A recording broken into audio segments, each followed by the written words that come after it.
साताऱ्यामध्ये जाऊयात। साताऱ्यामध्ये वाईत घर कोसळलेलं आहे। बोपर्डी गावामध्ये पावसानं घराची भिंत कोसळली आहे। वाई तालुक्यामधील बोपर्डी गावामध्ये सतत पडणाऱ्या पावसानं राहत्या घराची भिंत कोसळली।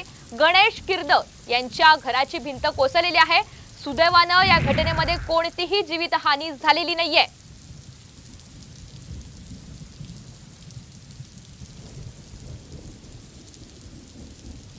बातमी साताऱ्याच्या पावसाच्या संदर्भातील आहे। वाईमध्ये घर कोसळलेलं आहे। बोपर्डी या गावामध्ये पावसानं घराची भिंत चक्क कोसळली आहे। त्याची दृश्य आपण पाहतोय।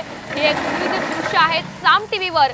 कशा पद्धतीने अतिशय धोकादायक पद्धतीने आपण पाहतोय ही भिंत कोसळली। सुदैवानं कोणतीही जीवितहानी झालेली नाहीये। मात्र वाई तालुक्यातील बोपर्डी गावामध्ये हा सगळा प्रकार घडलेला आहे।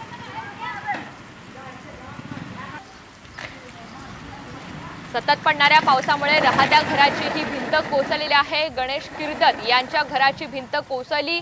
सुदैवाने या घटनेमध्ये कोणतीही जीवितहानी झालेली नाहीये। एकंदरीतच राज्यभरामध्ये विविध ठिकाणी पावसाचा जोर वाढलेला आहे।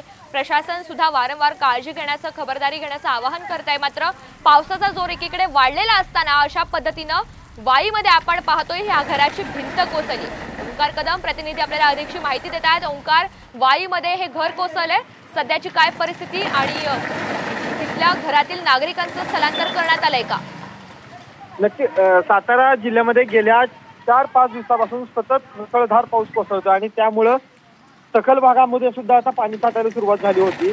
वाई तालुक्यामध्ये हा पश्चिम भागात येतो सातारा जिल्ह्याचा आणि पश्चिम भाग हा कायम पावसात जास्त प्रमाणात असलेला भाग आहे। आज बोपर्डी या गावामध्ये वाईचा मोठ्या प्रमाणात पाऊस झाला आणि या पावसामध्ये या गावामध्ये असलेले जुनं घर आहे, हे घर कोसळले, घराची भिंत कोसळलेली आहे। सुदैवाने या घटनेमध्ये कोणतीही जीवितहानी झालेली नाही आणि प्रशासन वेळेस इथं पोहोचल्यामुळे पुढचा अनर्थ देखील टळलेला आहे। निश्चित, धन्यवाद सविस्तर माहितीबद्दल।